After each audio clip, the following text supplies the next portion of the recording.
नमस्कार, मैं Abhimanyu Dahiya, lecturer geography, Haryana education department, आप सब विद्यार्थियों का एजुसेट टेलीकास्ट में स्वागत करता हूं। प्यारे विद्यार्थियों, आज हम कक्षा 11 जियोग्राफी के अंतर्गत ड्रेनेज सिस्टम का अध्ययन करेंगे। इस व्याख्यान का उद्देश्य है आप सब विद्यार्थियों को भारत के अंदर प्रवाहित होने वाली विभिन्न नदियों और उनकी वाहिकाओं से अवगत कराना है। ड्रेनेज सिस्टम निश्चित वाहिकाओं के माध्यम से हो रहे जल के प्रवाह को अपवाह कहते हैं, ड्रेनेज कहते हैं। और जब विभिन्न वाहिकाएं मिल जाती हैं उनके जाल को अपवाह तंत्र ड्रेनेज सिस्टम कहते हैं। ड्रेनेज सिस्टम के अंतर्गत जो वाहिकाएं हैं, नदियां हैं, उनका ढाल, उनका जो फ्लो की दिशा होती है, बहाव की दिशा होती है, उसको भूमि का ढाल निश्चित करता है। और वह संपूर्ण क्षेत्र जिससे कोई नदी अपना जल ग्रहण करती है ड्रेनेज बेसिन या अपवाद्रोणी कहलाता है। जैसा कि आप चित्र में देख पा रहे हैं, ये सारा का सारा एरिया ड्रेनेज बेसिन या ड्रेनेज सिस्टम कहलाता है। और वह समस्त क्षेत्र जिससे एक बड़ी नदी जल ग्रहण करती है उसे उस नदी का कैचमेंट एरिया या अपवाह क्षेत्र कहते हैं। नेक्स्ट आता है कि जल विभाजक या वाटर डिवाइड क्या होता है अथवा जल संभर क्या है, वाटर शेड क्या है। दो अपवाह तंत्रों के बीच या दो अपवाह बेसिनों के बीच में ऊपर उठा हुआ भाग जल विभाजक कहलाता है। जैसे मान लीजिए ये ऊपर उठा हुआ भाग है, इससे इधर नदियां बह रही और इधर बह रही हैं, तो ये बीच का ऊंचा भाग जल विभाजक कहलाता है, जैसा आप यहाँ पर चित्र में देख पा रहे हैं। ये दो अपवाह बेसिनों को अलग अलग दिशाओं में डाइवर्ट या डिवाइड कर देता है। इसे जल संभर या वाटर शेड भी कहते हैं। नेक्स्ट आता है कि अपवाह को नियंत्रित करने वाले प्रमुख कारक कौन से हैं। किसी भी स्थान पर जो वाहिकाएं होती हैं, नदियां होती हैं, उनको नियंत्रित करने वाले मेजर फैक्टर्स हैं धरातलीय रचना की, वहाँ पर भूमि किस प्रकार की है, उसका ढलान कैसा है, वहाँ पर सैलों का स्वभाव कैसा है, सैल सॉफ्ट हैं या हार्ड हैं, और वहाँ पर विवर्तनिक क्रियाएं किस प्रकार की रही हैं। साथ ही साथ उस एरिया में जो जल प्राप्ति के स्रोत हैं वो कैसे हैं, कि वर्षा होती है या हिमाच्छादित क्षेत्रों से जल प्राप्त होता है। एवं अपवाह क्षेत्र की भूगर्भिक इतिहास भी किसी स्थान पर ड्रेनेज सिस्टम को प्रभावित करने वाले मुख्य कारक होते हैं। नेक्स्ट है अपवाह प्रतिरूप, मेजर ड्रेनेज पैटर्न। विषयों में जो नदियां प्रवाहित होती हैं वे विभिन्न प्रकार के प्रतिरूप बनाती हैं, पैटर्न बनाती हैं, जिसको हम मुख्य रूप से 4 भागों में कैटेगराइज कर सकते हैं। जैसे फर्स्ट वन है ध्रुमाकृतिक अपवाह प्रतिरूप, डेंड्रिक ड्रेनेज सिस्टम, यानी जब नदियों का प्रवाह एक वृक्ष की भांति होता है। जैसे आपने वृक्ष देखा है कि उसका तना होता है, आगे जाके शाखाएं डिस्ट्रीब्यूट हो जाती हैं, फिर सब शाखाएं डिस्ट्रीब्यूट होती चली जाती हैं। तो ऐसा सिस्टम ऐसे बन जाता है कि ऊपर से छोटी छोटी वाहिकाएं हैं, वो आगे आकर एक मुख्य नदी का रूप धारण कर लेती हैं, जैसा कि आप इस चित्र में देख पा रहे हैं। सेकंड वन होता है अरीय अपवाह प्रतिरूप, यानी रेडियल ड्रेनेज पैटर्न। जब कोई नदी किसी ऊंचे पठारी क्षेत्र से चारों दिशाओं की ओर बहती हैं, उसे गुंबदाकार प्रवाह प्रतिरूप या अरीय अपवाह प्रतिरूप कह सकते हैं। इसमें जैसे साइकिल की ताड़ियाँ होती हैं कि एक सेंटर पॉइंट से वो विभिन्न दिशाओं में जाती हैं, तो ऐसे ही नदियाँ जो हैं, जैसे इस चित्र में आप देख पा रहे हैं कि ऊंचे भाग से नदियाँ अनेक क्षेत्रों की ओर डिस्ट्रीब्यूट हो जाती हैं। इसी प्रकार से जैसे भारत के अंदर है अमरकंटक पठार, मध्य भारत में अमरकंटक पठार है, वहाँ से दक्षिण पूर्व की ओर महानदी चली जाती है, पश्चिम की ओर नर्मदा बहती है, और नॉर्थ ईस्ट की ओर सोन नदी प्रवाहित होती है। तो ऐसा प्रतिरूप जो है अरीय प्रवाह प्रतिरूप या रेडियल ड्रेनेज सिस्टम कहलाता है। नेक्स्ट आता है जालीनुमा अपवाह प्रतिरूप, टेरेस्ड ड्रेनेज सिस्टम, यानी ऐसा प्रवाह प्रतिरूप जिसमें नदियां एक दूसरे से समकोण पर मिलती, यानी मुख्य नदी में उसकी जो ट्रिब्यूटरीज होती हैं वो समकोण पर मिलती हैं। मध्य हिमालय में इस प्रकार के प्रवाह प्रतिरूप देखने को मिलते हैं जब वो नदियाँ हिमालय से नीचे मैदानी भागों की ओर उतरती हैं। इसी प्रकार से नेक्स्ट होता है अभिकेंद्रीय अपवाह प्रतिरूप। अभिकेंद्रीय में होता है कि जब कोई नदी किसी झील में या ऊंचे चारों ओर ऊंचे पर्वतीय क्षेत्र हो और वहाँ उनके बीच में कोई झील हो तो उससे जो पैटर्न बनेगा वो अभिकेंद्रीय प्रवाह प्रतिरूप बनेगा, यानी चारों ओर से नदियाँ आकर किसी एक केंद्र पर मिलती हों। भारतीय अपवाह तंत्रों का वर्गीकरण, classification of Indian drainage system. Bharat के अंदर जो नदियां बहती हैं उनको हम विभिन्न आधारों पर क्लासिफाई कर सकते हैं। जैसे फर्स्ट वन है जल विसर्जन के आधार पर, यानी जो नदियों के अंदर पानी डिस्चार्ज होता है, प्रवाहित होता है, उसके आधार पर नदियों को हम दो भागों में कैटेगराइज कर सकते हैं। एक वे नदियां हैं जो अपने पानी को अरब सागर में ले जाकर छोड़ती हैं यानी वो अरब सागर में गिरती हैं, जैसे सिंधु नदी तंत्र, जिसमें सिंधु, सतलुज, रावी, ब्यास, चिनाब, झेलम और दक्षिण भारत में बहने वाली माही, साबरमती, इसके अलावा नर्मदा और तापी, ये सब नदियां अरब सागर में गिरती हैं। दूसरी है बंगाल की खाड़ी का अपवाह तंत्र, यानी वे नदियां जिनका पानी जो है बंगाल की खाड़ी की ओर प्रवाहित होता है, जैसे गंगा, यमुना, गंडक, गोमती, काली, कोसी, तीस्ता, ब्रह्मपुत्र, महानदी, गोदावरी, कृष्णा और कावेरी। तो कुल मिलाकर देश का जो टोटल ड्रेनेज सिस्टम है उसका 77% भाग ऐसा है जो बंगाल की खाड़ी की ओर डिस्चार्ज होता है, जबकि 23% जो ड्रेनेज है इंडिया में वो अरेबियन सी की ओर डिस्चार्ज होता है। सेकंड वन है जल संभरण क्षेत्र के आकार के आधार पर, यानी जो वाटर साइड एरिया है, जल ग्रहण क्षेत्र है, जल संभरण क्षेत्र है, उसके आकार के आधार पर भी हम नदियों को 3 भागों में कैटेगराइज कर सकते हैं। एक वे नदियां हैं जो प्रमुख नदी बेसिन हैं, जिनका जो कैचमेंट एरिया है वो 20,000 वर्ग किलोमीटर से ज़्यादा बड़ा होता है। ऐसी भारत में 14 नदी बेसिन हैं। दूसरा है मध्यम नदी बेसिन, जिसका जो कैचमेंट एरिया है वो 2,000 वर्ग किलोमीटर से 20,000 वर्ग किलोमीटर का एरिया रहता है। ऐसी भारत में लगभग 44 नदियां हैं। और नेक्स्ट वन है लघु नदी बेसिन, जिसका जो कैचमेंट एरिया है, वाटर कैचमेंट एरिया है, वो 2,000 वर्ग किलोमीटर से कम होता है। नेक्स्ट वन है कि उद्गम के आधार पर या उनकी नदियों की प्रकृति और विशेषताओं के आधार पर तो हम इसको 2 भागों में कैटेगराइज कर सकते हैं। एक भारत की वे नदियां हैं जो हिमालय से उनका उद्गम होता है, और दूसरी वे नदियां हैं जो प्रायद्वीपीय भारत में प्रवाहित होती हैं। इसके अलावा भी हम कुछ नदियां शेष रह जाती हैं जिनको हम चौथी कैटेगरी में डाल सकते हैं, जैसे तटीय नदी तंत्र या अंतःस्थलीय अपवाह तंत्र, इनलैंड ड्रेनेज सिस्टम। अब बात करते हैं हिमालयी अपवाह तंत्र की। हिमालय पर्वत विश्व का बलित पर्वतों में से एक है, नवीन बलित पर्वत है, फोल्डेड माउंटेन है, दुनिया के सबसे ऊंचे पर्वतों में से एक है। इसकी ऊंची श्रृंखलाएं साल भर हिमाच्छादित रहती हैं, ग्लेशियर यहाँ पर बहुत सारे मिलते हैं। तो इनसे जो नदियाँ उत्पन्न होती हैं वो 3 मुख्य नदी तंत्रों में प्रवाहित होती हैं। फर्स्ट वन है Indus river system, second one Ganga river system और third one is Brahmaputra river system. जो सिंधु नदी है वो यहाँ पर प्रवाहित होती हैं, इसकी सहायक नदियाँ। सेकंड वन है गंगा रिवर सिस्टम और थर्ड वन है नॉर्थ ईस्ट के अंदर ब्रह्मपुत्रा रिवर सिस्टम। अब सबसे पहले बात करेंगे हम सिंधु नदी तंत्र की। प्यारे विद्यार्थियों, सिंधु नदी विश्व के सबसे बड़े नदी तंत्रों में से एक है। सिंधु नदी मानसरोवर झील से उत्पन्न होती है और पश्चिम की ओर प्रवाहित होती हुई पाकिस्तान से होती हुई अरब सागर में गिर जाती है। इसकी कुछ प्रमुख सहायक नदियां हैं, जैसे सतलुज, ब्यास, रावी, चिनाब, झेलम। तो ये सारा का सारा सिस्टम इंडस रिवर सिस्टम कहलाता है।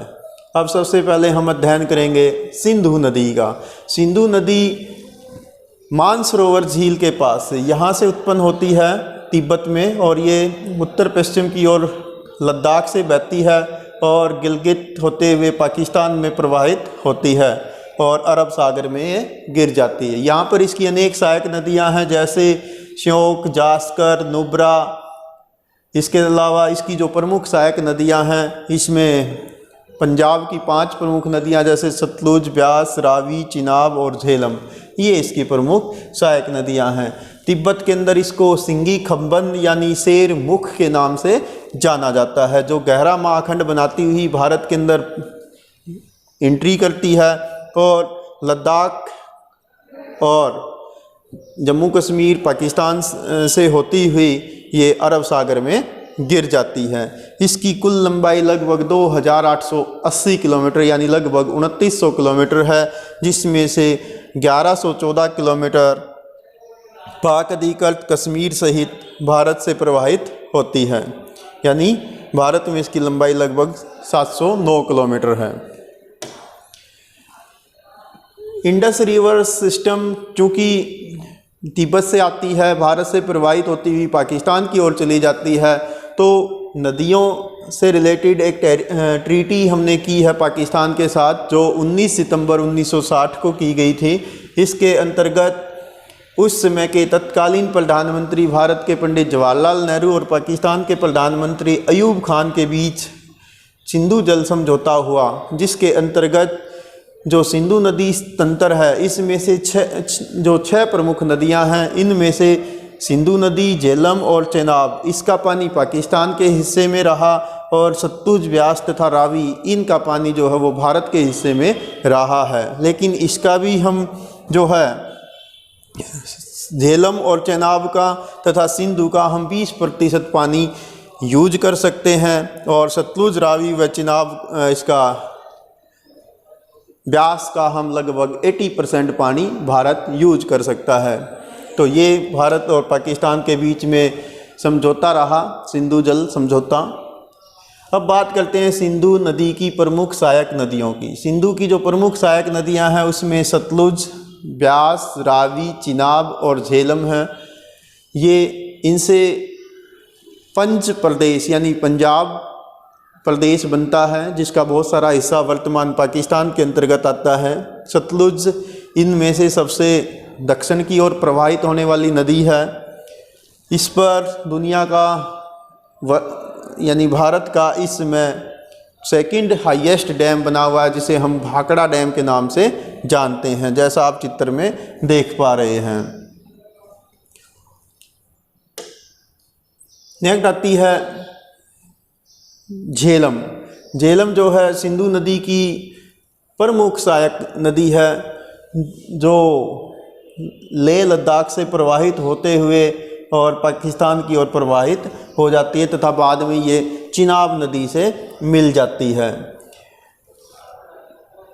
चिनाब नदी की ये सबसे मुख्य सहायक नदी है, जो पीर पंजाल की गिरिपद में वैरी नाग झरने से निकलती है तथा पाकिस्तान की ओर प्रवाहित होती है। ये जब कश्मीर से प्रवाहित होती है तो भारत की जो सबसे बड़ी मीठे पानी की झील है वुल्लर झील, उस से जा मिलती है और उसके अंदर से प्रवाहित होती हुई वेस्ट की ओर प्रवाहित होती है।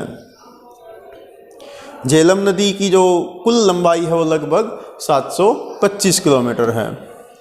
इसी प्रकार से नेक्स्ट है सिंधु नदी की प्रमुख सहायक नदी चेनाब नदी।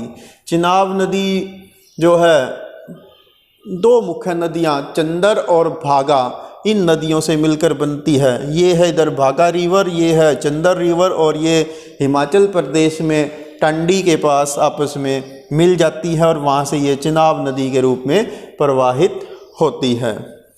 इसकी लंबाई लगभग 1180 किलोमीटर है। नेक्स्ट सिंधु नदी की मुख्य सहायक नदी है रावी नदी।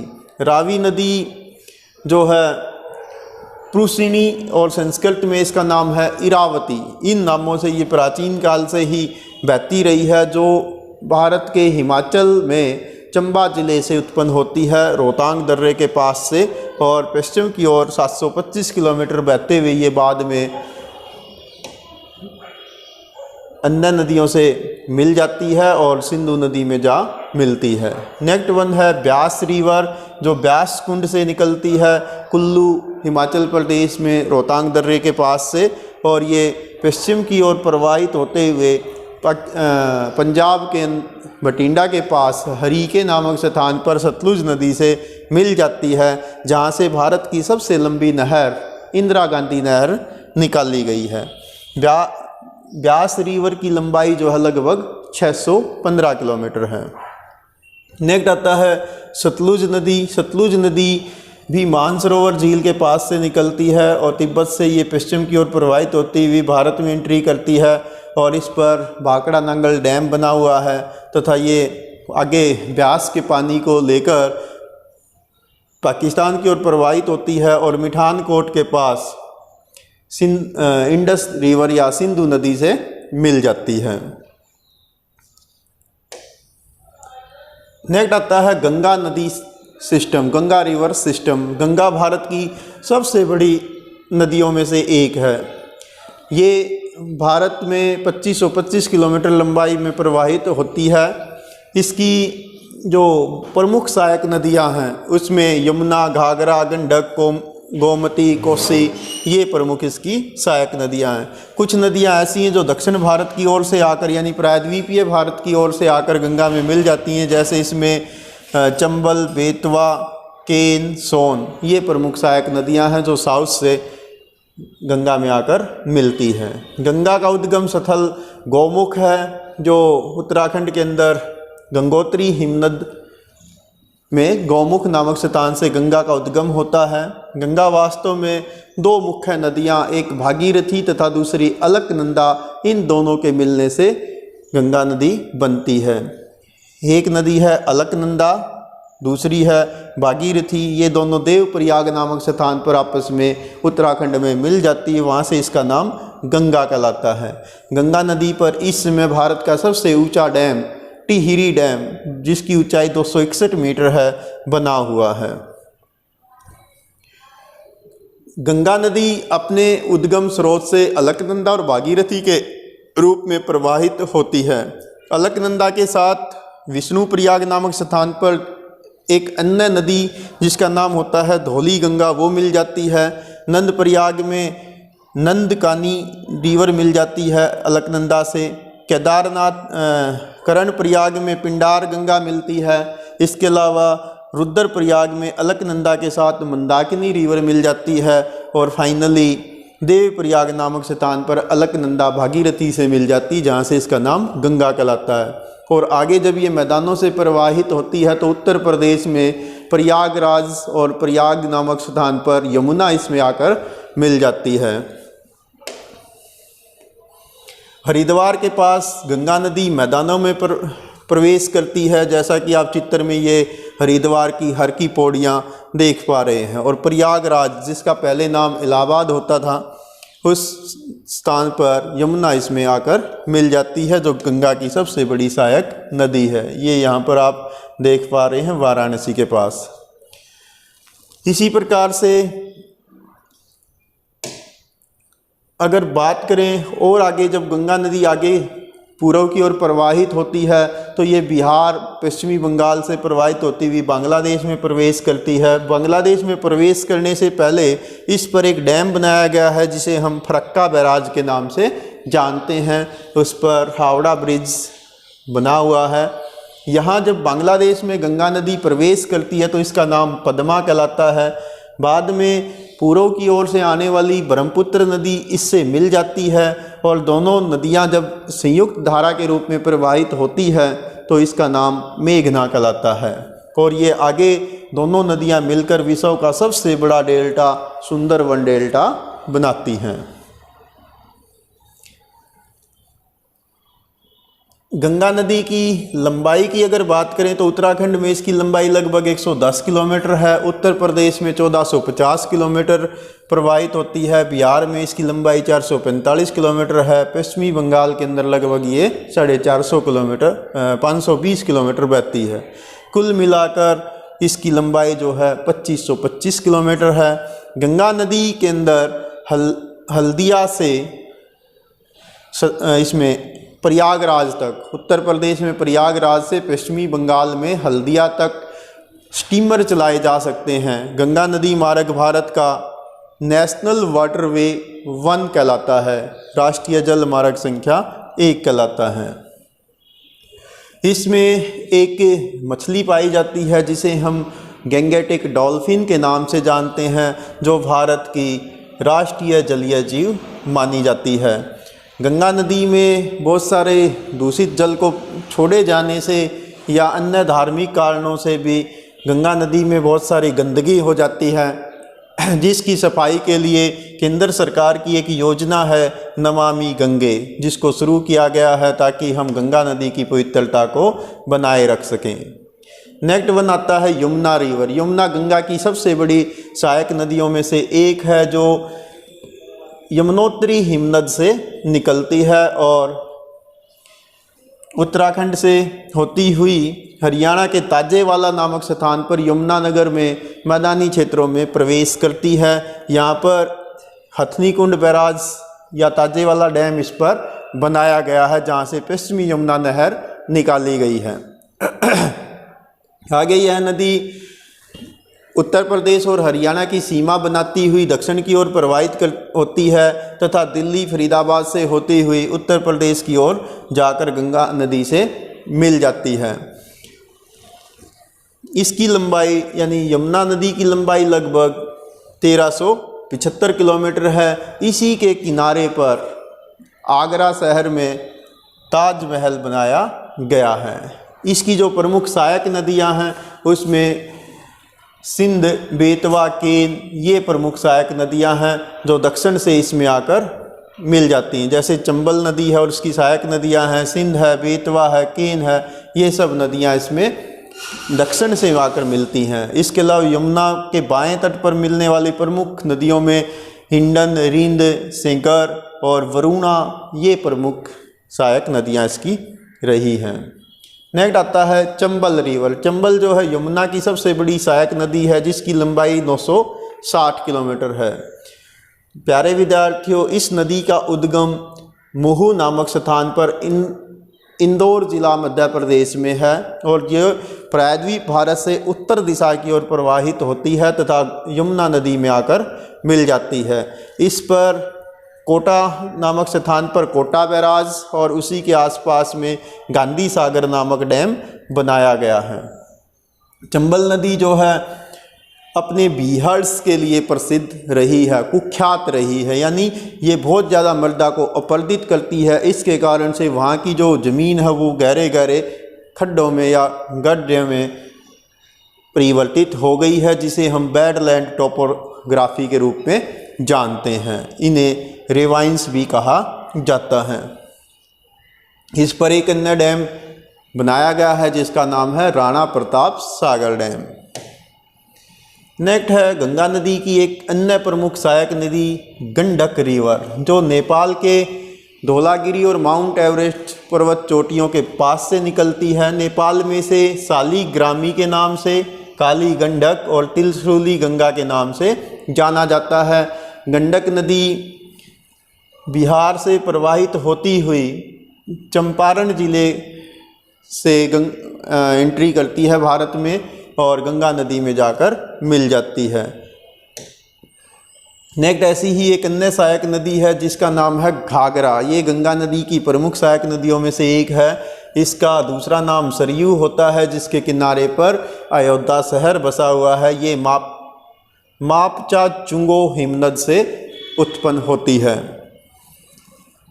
इसको काली गंगा या काली के नाम से भी जाना जाता है, जो इसकी प्रमुख सहायक नदियां हैं और छपरा बिहार के पास ये गंगा नदी से जाकर मिल जाती हैं। इसी प्रकार से नेक्स्ट है जो गंगा की प्रमुख सहायक नदी है उसमें कोसी है। कोसी एक पूर्ववर्ती नदी है। पूर्ववर्ती नदियां वे नदियां होती हैं जो किसी पर्वत श्रेणी के उत्पन्न होने से पहले ही प्रवाहित हो रही होती हैं, जैसे सिंधु है, सतलुज है और कोसी, ये पूर्ववर्ती नदियों के उदाहरण हैं। यह गोसाई थान के निकट से उत्पन्न होती है और इसकी प्रमुख जो सहायक नदियां उसमें सुन कोसी, तामुर कोसी, सप्त कोसी आदि नदियां प्रमुख नदियां हैं जो बिहार के अंदर प्रवाहित होती हैं। छपरा के निकट ये मैदानों में प्रवेश करती है और गंगा नदी में जाकर मिल जाती है।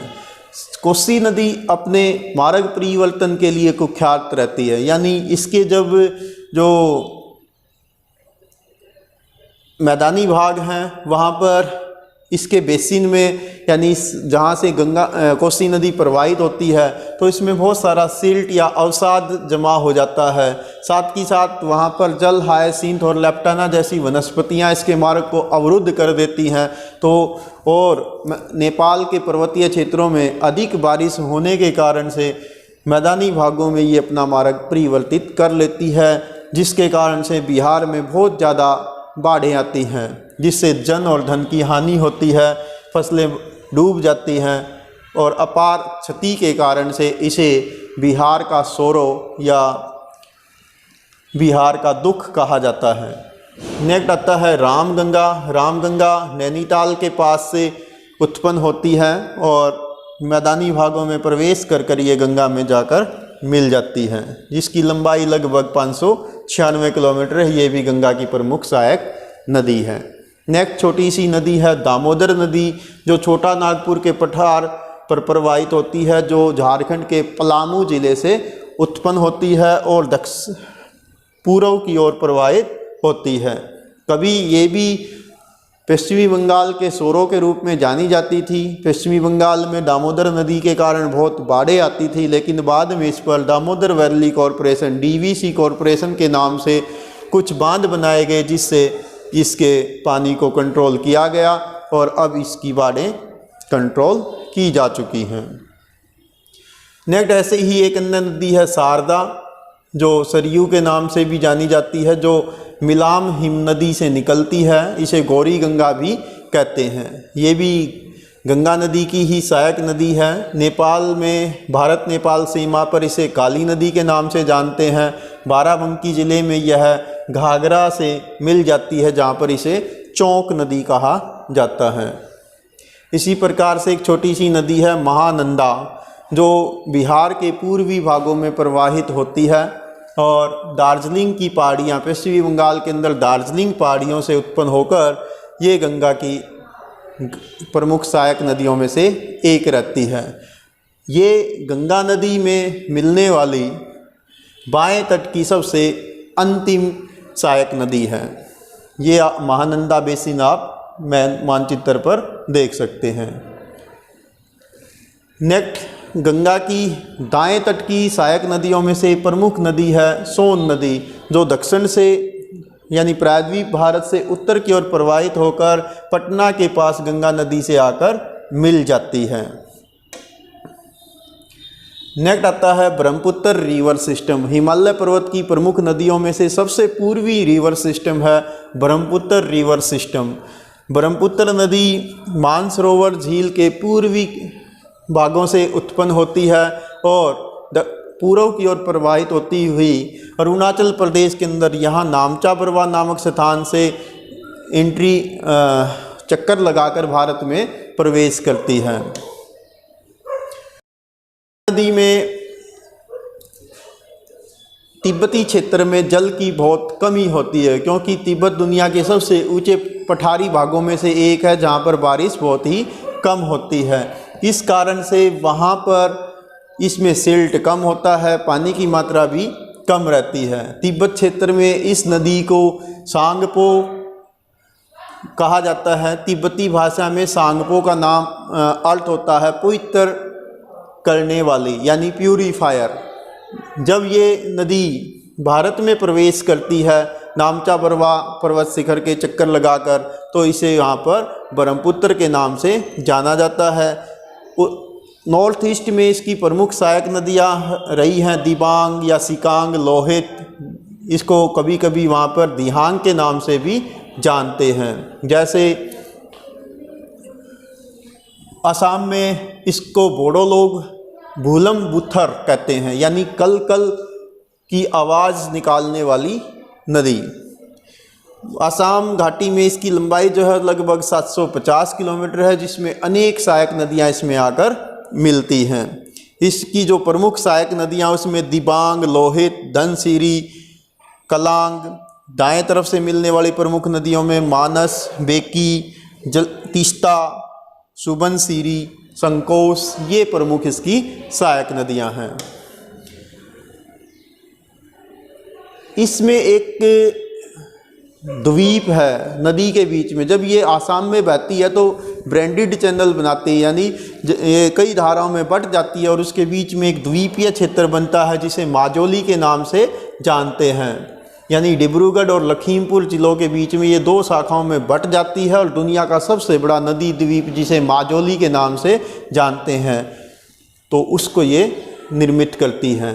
ब्रह्मपुत्र नदी जब बांग्लादेश में प्रवेश करती है तो वहाँ पर इसका नाम जमुना कहलाता है। गंगा से मिलने के बाद इसका संयुक्त नाम मेघना हो जाता है तथा ये दुनिया के सबसे बड़े डेल्टा सुंदरवन डेल्टा के निर्माण में सहायक होती है। इसकी लंबाई लगभग 2900 किलोमीटर है, जिसमें से 916 किलोमीटर यह भारत में प्रवाहित होती है। और ब्रह्मपुत्र भारत की एकमात्र ऐसी नदी है जिसका नाम पुरुषवाचक है। अन्य सभी नदियों का नाम भारत में स्त्रीवाचक रहा है। ब्रह्मपुत्र को कभी कभी लाल नदी भी कहते हैं, क्योंकि जब रेनी सीजन में नॉर्थ ईस्ट में बहुत ज़्यादा बारिश होती है तो वहाँ की लाल मिट्टी इसके अंदर मिक्स हो जाती है अवसाद के रूप में, जिस कारण से इसको लाल नदी का नाम भी दिया जाता है। आसाम के अंदर सदिया से धुबरी के बीच, सदिया और धुबरी के बीच में इसमें स्टीमर चलाए जा सकते हैं। जल परिवहन के रूप में ये काम आती है, इसलिए इसको वहाँ पर नेशनल वाटरवे 2 के रूप में जाना जाता है। अब बात करते हैं प्रायद्वीप भारत की नदियों की, यानी दक्षिण भारत में प्रवाहित होने वाली नदियों की। प्रायद्वीपीय भारत एक पठारी प्रदेश है जिस पर अधिकांश जो नदियां हैं वो अनुवर्ती नदियां यानी ढलान के अनुरूप बहने वाली नदियां हैं, जो अपने जल को बंगाल की खाड़ी और अरब सागर में डालती हैं। तो प्रायद्वीप भारत की वे नदियां जो बंगाल की खाड़ी में अपना पानी डालती हैं, अब उसका अध्ययन करेंगे। इसमें प्रमुख नदी है महानदी, जो छत्तीसगढ़ और उड़ीसा की ओर प्रवाहित होती है और इसकी लंबाई लगभग 851 किलोमीटर है। इस पर भारत का सबसे बड़ा डैम हीराकुंड डैम बना हुआ है, ये आप मानचित्र में देख सकते हैं। इसकी जो प्रमुख सहायक नदियाँ उसमें शिवनाथ, जोंक, ओग, ब्रह्मणी, वैतरणी, ये इसकी प्रमुख सहायक नदियाँ हैं। वाली प्रायद्वीप भारत की सबसे प्रमुख नदी है गोदावरी नदी, जो नासिक महाराष्ट्र से नासिक ज़िले से उत्पन्न होती है और इसकी लंबाई 1465 किलोमीटर, यानी नासिक से ये बे ऑफ बंगाल की ओर प्रवाहित होती है। इसकी प्रमुख सहायक नदियों में पेनगंगा, वेनगंगा, मंजरा, प्राणहिता, इंद्रावती, वर्धा, पूर्णा, ये प्रमुख इसकी सहायक नदियाँ रही हैं। इसकी पवित्रता के कारण, इसके विशाल जल ग्रहण क्षेत्र या कैचमेंट एरिया के कारण से इसे दक्षिण भारत की गंगा या वर्ध गंगा के नाम से भी जाना जाता है। नेक्स्ट आती है दक्षिण भारत की अन्य प्रमुख नदी कृष्णा रिवर। कृष्णा का उद्गम पश्चिमी घाट पर महाबलेश्वर पर्वत के पास है। यह गोदावरी के बाद पूर्व की ओर बहने वाली प्रायद्वीप भारत की दूसरी सबसे लंबी नदी है, जिसकी लंबाई लगभग 1400 किलोमीटर है और इसका जो अपवाह क्षेत्र है उसमें अधिकांश भाग कर्नाटका में, इसके साथ साथ महाराष्ट्र तथा आंध्र प्रदेश में विस्तृत है। इसकी जो मुख्य सहायक नदियां हैं उनमें कोयना, तुंगभद्रा, घाटप्रभा, मालप्रभा, भीमा और मूसी आदि प्रमुख इसकी सहायक नदियां हैं, जिनका मानचित्र आप यहाँ पर देख सकते हैं। इसके अलावा दक्षिण भारत की अन्य मुख्य नदी है कावेरी नदी।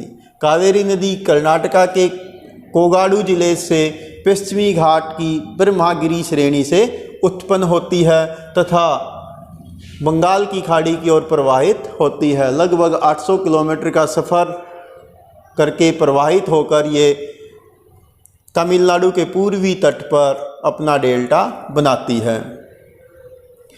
प्रायद्वीप भारत की जो अधिकांश नदियां हैं, इनमें जो जल का प्रवाह है उसकी प्रवृत्ति में उतार चढ़ाव आता रहता है। रेनी सीजन में इनमें बारिश अधिक होने के कारण से पानी बढ़ जाता है, जबकि समर सीजन में इनमें पानी कम हो जाता है। दक्षिण भारत की नदियों में साल भर बहने वाली नदी कावेरी नदी है, जिसमें ग्रीष्म ऋतु में बारिश के कारण से तथा सर्द ऋतु में उत्तर पूर्वी मानसून पवनों के द्वारा बारिश के कारण से पानी बना रहता है। इस पर शिव समुद्र और होंगे काल जलप्रपात बने हुए हैं। साथ ही साथ इस पर मैटूर बांध जो है वो प्रमुख डैम इस पर है। इसके अलावा कावेरी नदी की जो प्रमुख सहायक नदियाँ, उसमें लक्ष्मण तीरथ, काबिनी, श्रवणवती, अमरावती, भवानी, हेमावती, ये इसकी प्रमुख सहायक नदियां हैं। जो कावेरी नदी का डेल्टाई प्रदेश है, जिसे तंजावुर के नाम से जाना जाता है, ये अपने उपजाऊपन के कारण से दक्षिण भारत का उद्यान कहलाता है, गार्डन ऑफ साउथ कहलाता है। इसके साथ साथ दक्षिण भारत की अन्य मुख्य नदियों में ब्रह्मणी और श्रवणरेखा मुख्य नदियां हैं, जो झारखंड, उड़ीसा तथा पश्चिमी बंगाल के क्षेत्रों में प्रवाहित होती हैं। श्रवणरेखा के किनारे पर भारत की प्रमुख लोहा इस्पात की फैक्ट्री, जिसे टिस्को के नाम से जाना जाता है, जमशेदपुर के अंदर लगी हुई है। इसी प्रकार से अरब सागर की ओर बहने वाली प्रायद्वीप भारत की प्रमुख नदियों का अध्ययन करते हैं, जिसमें सबसे मुख्य नदी है नर्मदा नदी, जिसका उद्गम अमरकंटक पठार मध्य प्रदेश से है और ये पश्चिम की ओर प्रवाहित होती हुई भ्रंश घाटी से बहती है तथा खंबात की खाड़ी में जवार नद मुख बनाते हुए गिर जाती है। इसकी लंबाई लगभग 1312 किलोमीटर है।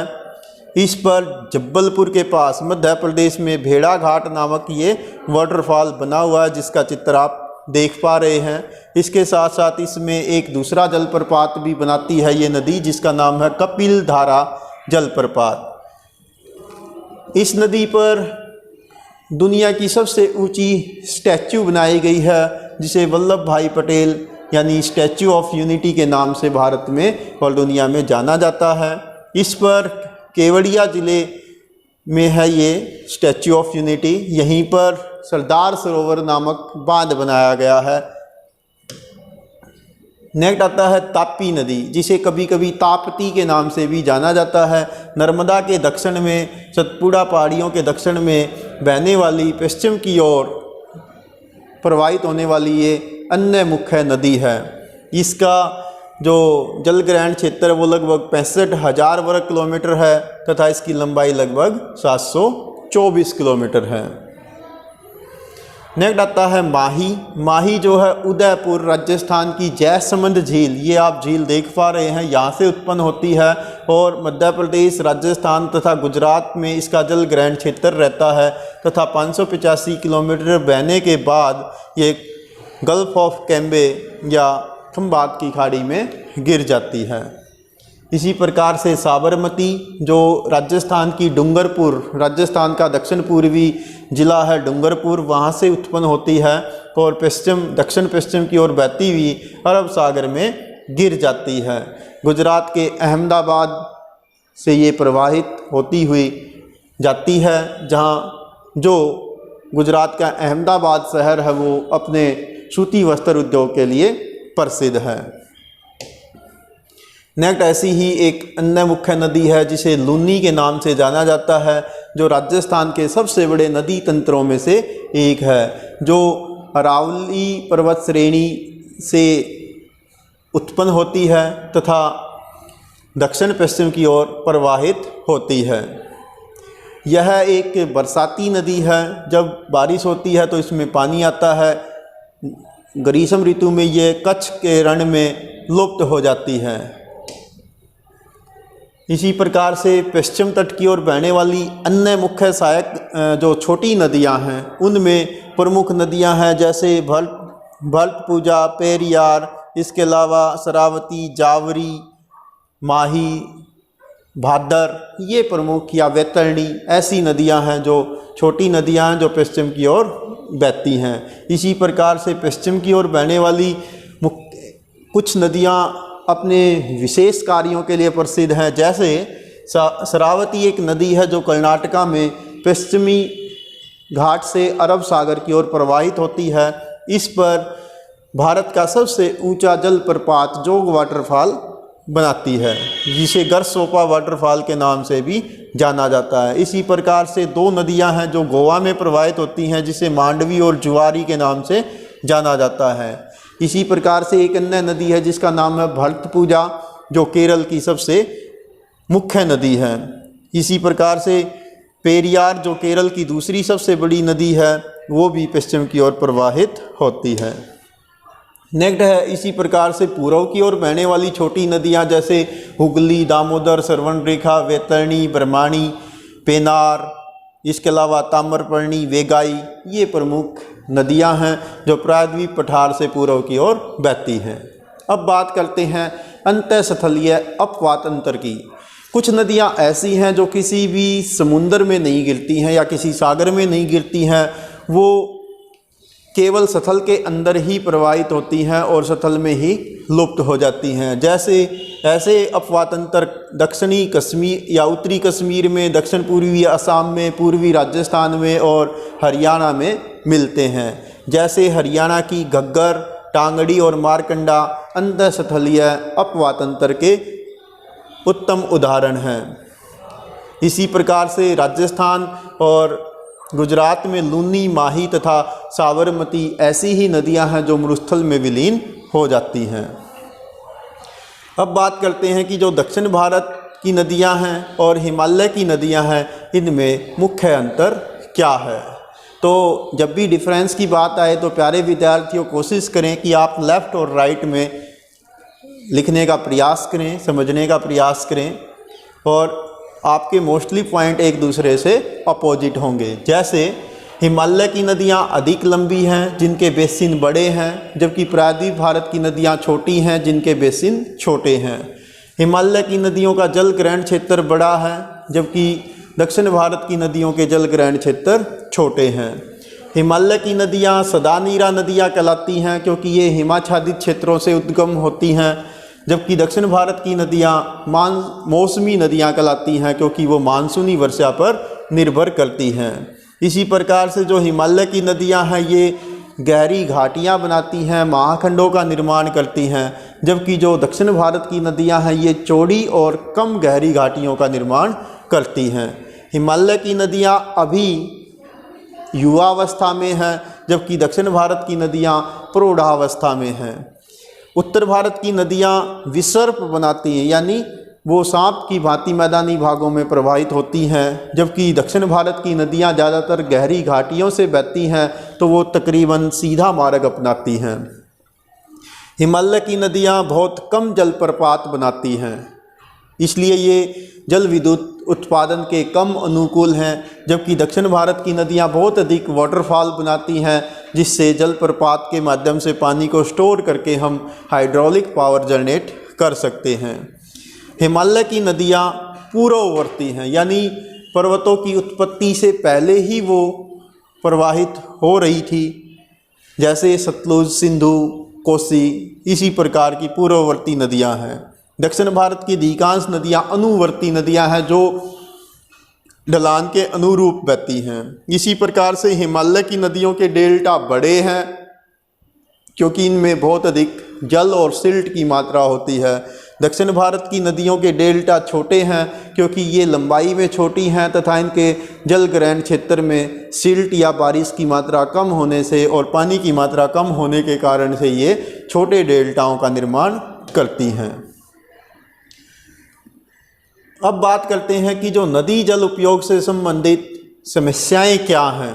भारत दुनिया का 7वां बड़ा देश है, इसमें बहुत सारी नदियां बहती हैं। भारत में बहुत अधिक प्रशासनिक इकाइयां हैं जिसमें कोई ना कोई नदियों के जल के डिस्ट्रीब्यूशन, पानी के डिस्ट्रीब्यूशन को लेकर भी समस्याएं या चुनौतियां आती हैं। जैसे राज्यों के बीच जल विवाद, जैसे कर्नाटक और तमिलनाडु के बीच में कावेरी जल विवाद पंजाब और हरियाणा के बीच में SYL सतलुज यमुना लिंक नहर को लेकर काफ़ी लंबे समय तक विवाद रहा है। ऋतुवत जल का असमान प्रवाह, भारत की जो नदियां हैं उस पर मानसूनी बारिश का बहुत अधिक प्रभाव पड़ता है। मानसून सीजन में नदियां ओवरफ्लो करके बहती हैं, जबकि ग्रीष्म ऋतु में इनमें पानी की कमी हो जाती है। पर्याप्त मात्रा में जल उपलब्ध न होना, यानी इसमें जो पानी के सोर्स है उसमें वर्षा काफ़ी प्रभावित करती है, जिससे कभी इसमें पानी ज़्यादा होता तो कभी कम हो जाता है। बहुत सारी जो नदियां हैं खासकर उत्तर भारत की, इसमें हिमालय पर्वत पर अधिक बारिश या नॉर्थ ईस्ट में अधिक बारिश होने के कारण से सिल्ट अधिक जमाव हो जाता है। जैसे कोसी नदी बिहार में, ब्रह्मपुत्रा नदी आसाम में बाढ़ों के लिए प्रसिद्ध रही हैं। मुख्य धारा की ओर बस्तियों के विस्तार के कारण से नदियों का चैनल सिकुड़ते जाना, यानी जो पॉपुलेशन है वो नदियों घाटियों में अपने एरिया को डिस्ट्रीब्यूट करती है, जिसके कारण से भी प्रॉब्लम क्रिएट होती है। इसी प्रकार से नदी जल प्रदूषण, औद्योगिक क्षेत्रों का या नगरीय क्षेत्रों का दूषित जल नदियों में छोड़े जाने के कारण से भी नदियों का जल प्रदूषित होता है। जैसे यमुना नदी भारत की सबसे दूषित नदियों में से एक है। इसके अलावा गंगा नदी की सफाई के लिए भी नमामि गंगे जैसी योजनाओं पर कार्य करना पड़ रहा है। अब बात यही आती है कि हमारी नदियाँ प्रदूषित क्यों हो रही हैं। हमारे तालाब, झील, नदियाँ ये प्रगति का कूड़ेदान बनकर रह गई हैं। मनुष्य हम अपनी सांस्कृतिक गतिविधियों के कारण से, धार्मिक गतिविधियों के कारण से भी नदियों को दूषित जाने अनजाने कर देते हैं। जैसे मोक्ष प्राप्ति या पुण्य के कार्य या हमारी पवित्रता के भाव से जुड़े होने के कारण से हम नदियों में कुछ ना कुछ सामग्री प्रवाहित कर देते हैं। साथ ही साथ जो औद्योगिक क्षेत्रों से निकलने वाला जल है, नगरीय क्षेत्रों से निकलने वाला सीवरेज वाटर है, उसको भी हम कहीं ना कहीं नदियों में प्रवाहित करते हैं, जिसके कारण से नदियाँ दूषित हो रही हैं। ऐसा नहीं किया जाना चाहिए। गंदे जल को नदियों में छोड़े जाने से पहले उसको रीट्रीट किया जाना चाहिए, उसको रीयूज या रीसाइकल करने की ज़रूरत है। हालांकि केंद्र सरकार नदियों को शुद्धता, उसके पानी की शुद्धता को बनाए रखने के लिए कुछ योजनाएं चलाती है, जैसे गंगा एक्शन प्लान, नमामि गंगे, यमुना सफाई अभियान, जो खासकर दिल्ली और उसके आसपास के क्षेत्रों में चलता है। इसी प्रकार से भारत में एक योजना चलती है जिसे हम भारत की राष्ट्रीय जल नीति 2002 के नाम से जानते हैं। इसके अंतर्गत जो प्रमुख उद्देश्य रहे हैं, सभी नागरिकों को देश में पेयजल उपलब्ध होना, सिंचाई के लिए जल की व्यवस्था करना, विद्युत उत्पादन हेतु जल की व्यवस्था को बनाए रखना, पारिवारिक संतुलन के लिए एक निर्धारित सीमा तक जल के प्रवाह को नदियों में मेंटेन रखना, इसके अलावा उद्योगों और परिवहन के लिए जल का उपयोग करना।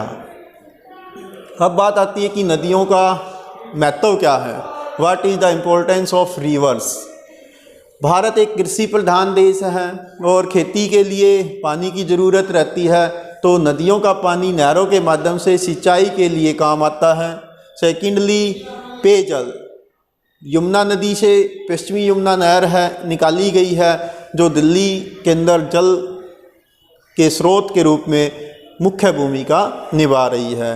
नदियों पर बांध बनाकर हम जल विद्युत उत्पन्न करते हैं, जैसे Tehri dam, Bhakra dam, Hirakud dam, Pong बांध, इस प्रकार अनेक बांध बनाए गए हैं। नदियों से हम मत्स्य पालन भी कर सकते हैं, यानी डैम के पीछे जो पानी स्टोरेज हो जाता है उसमें मत्स्य पालन किया जा सकता है। नदियाँ वाटरवेज के रूप में भी काम आती हैं, जैसे गंगा नदी मार्ग नेशनल वाटरवे 1 है, ब्रह्मपुत्र नदी मार्ग वाटरवेज नेशनल वाटरवे 2 कहलाता है। नदियाँ व्यापार में भी महत्वपूर्ण भूमिका निभाती हैं और भारत जैसे देश में नदियों का धार्मिक महत्व भी बहुत अधिक है। जैसे गंगा, यमुना, नर्मदा, गोदावरी, अधिकांश नदियां भारत में पवित्र मानी जाती हैं।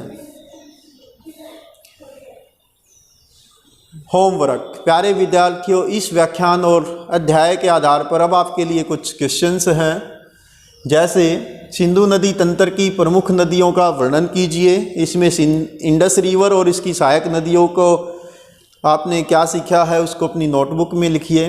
गंगा नदी और वृद्ध गंगा नदी में क्या अंतर है? दोनों अलग अलग क्वेश्चन हैं, तो दोनों का डिफरेंस आप बताइए। पश्चिमी दिशा की ओर बहने वाली प्रमुख नदियाँ कौन सी हैं? 2 मुख्य नदियाँ हैं, उनका आप एक्सप्लेन करिए। कौन सी नदियाँ बिहार और बंगाल के लिए शोरों कहलाती हैं, दुख कहलाती हैं?